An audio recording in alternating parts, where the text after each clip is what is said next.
इष्ट देव भगवान जी के पावन सुंदर मुबारक दर्शन करते हुए प्रेम भरे ईश्वर में मिलकर बोलो जयकारा हो मेरे श्री गुरु महाराज की जय। हर इंसान मन में ये कामना रखता है कि मेरी किस्मत अच्छी हो, मेरे नसीब अच्छे हो और दुनिया के हर सुख, हर खुशी, हर आनंद मेरी किस्मत में हो। और ऐसा कहा जाता है कि विधात्री देवी छठी की रात बालक के मस्तक के लेख लिखती है। तो कहते हैं कि किसी ने विधात्री देवी से ये प्रार्थना की कि हे माँ तो करुणा का स्वरूप है, आप करुणामयी हैं, दयामयी हैं, आप कृपा करके मेरी संतान की किस्मत में सारे सुख लिख दीजिए, सारी खुशियां लिख दीजिए, और अगर कोई मेरी संतान की किस्मत में दुख, गम, चिंता हो तो मेरे को दे दीजिए। तो विधात्री देवी ने मुस्कुराकर कहा कि मेरा तो सिर्फ नाम चलता है, मेरा तो सिर्फ नाम है, वास्तविक अर्थों में जो काम है वो तो उस परमात्मा का है। तो उसने कहा कि लोग कहते हैं, कहा जाता है कि छठी की रात आप आती हैं, मस्तक पर अपनी कलम छुआती हैं और लिखा जाता है। तो विधात्री देवी कहती हैं कि ये सत्य है कि छठी की रात लिखा जाता है, कलम मेरी होती है, मगर लिखना क्या है ये डिसाइड परमात्मा करता है, ये मैं डिसाइड नहीं करती। मैं तो केवल कलम माथे पे छुआती हूँ। अब माथे पे लिखना क्या है, क्या लिखा जाना है, ना ये मुझे पता है, ना ये मेरे बस में है, ये तो केवल परमात्मा के बस में है। मुझे जो परमात्मा हुक्म देते हैं मैं वो ही लेख लिख देती हूँ। तो प्रेमियों, आज प्रभु की छठी रात है। आज हम अपने प्रभु की छठी मनाने के लिए एकत्र हुए हैं, आनंद मना रहे हैं, खुशियां मना रहे हैं, और इसी बहाने से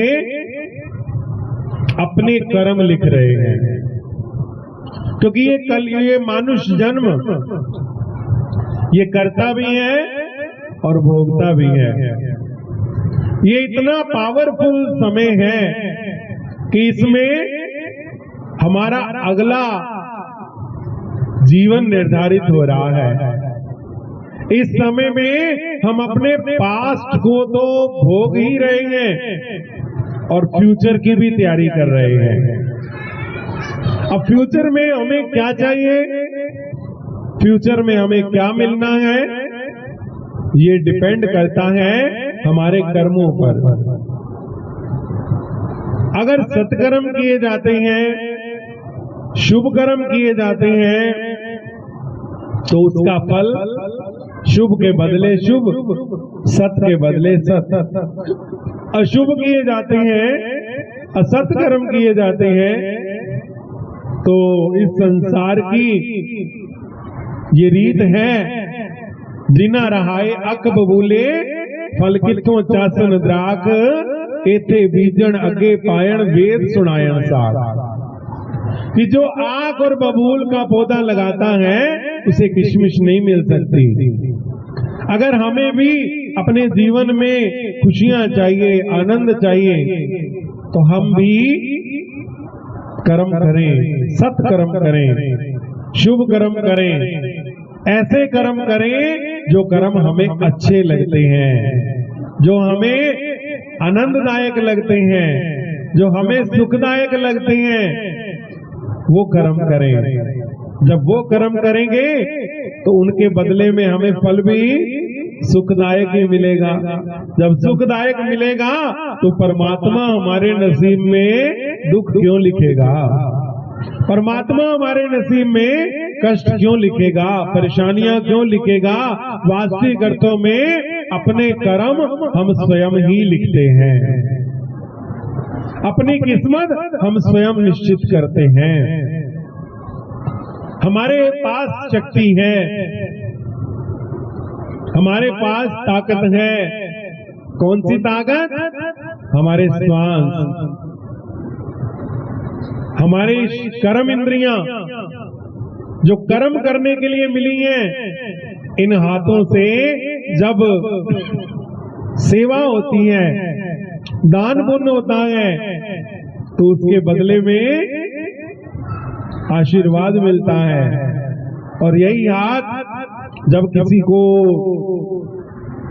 मारने के लिए उठते हैं, किसी का अहित करने के लिए उठते हैं, तो उसका तो अहित होता है, उससे कई गुना ज्यादा हमारा अहित हो जाता है। अब ये हमारे ऊपर डिपेंड करता है कि हम क्या कर रहे हैं।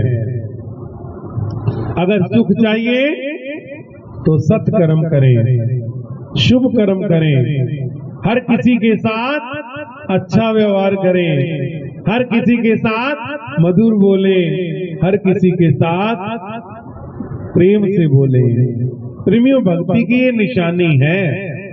जिसके हृदय में भक्ति बस जाती है उसे न काम सताता है, न क्रोध सताता है, न लोभ सताता है, न मोह सताता है, न अभिमान सताता है। ये निशानी है, ये भक्ति की निशानी है। जिसके हृदय में भक्ति का वास हो जाता है उनको वो इन पांचों विकारों से आजाद हो जाता है। और भक्ति वो जिसके पीछे भगवान भी पीछे पीछे जाते हैं। राधा जी कौन है? राधा जी साक्षात भक्ति का अवतार है। वो त्रिलोकीनाथ भगवान, वो त्रिलोकाधिपति प्रभु श्री हरि मां यशोदा से प्रार्थना करते हैं, राधिका गोरी से, ब्रिज की छोरी से, मैया करा दे मेरो ब्याह। क्यों? क्योंकि भगवान भी भक्ति को चाहते हैं। अब राधिका जी जो है, राधा जी जो है, वो भक्ति का अवतार है। और भक्ति का प्रकट्य कहां से होता है प्रेमियों? भक्ति का प्राकट्य भगवान के हृदय से होता है। माया का प्राकट्य,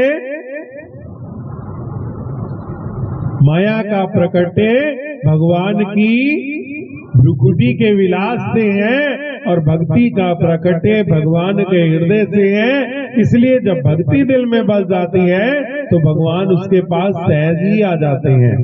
और जिसके पास भगवान आ जाते हैं उसको कोई कमी नहीं रह जाती। तो प्रेमियों, आज छठी के दिन अपने प्रभु से ये मांग करनी है कि गुरु महाराज जी कृपा करें, हमारे किस्मत के लिए गाते हो ना, सतगुरु तेरे सतगुरु मेरे कलम हाथ तेरे, तू सोने सोने लेख लिख दे। सतगुरु मेरे कलम हाथ तेरे, के सोने मेरे लेख लिख दे। मथे उत्ते लिख दे गुरु दर झुकना, मथे उत्ते लिख दे गुरु दर झुकना।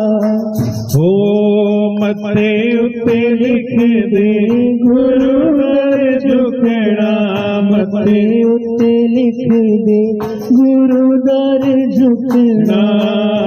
नैनी पावा मैं दर्शन दर्शन तेरे तू सोने सोने लेख लिख दे नैनी पावा मैं दर्शन तेरे के सोने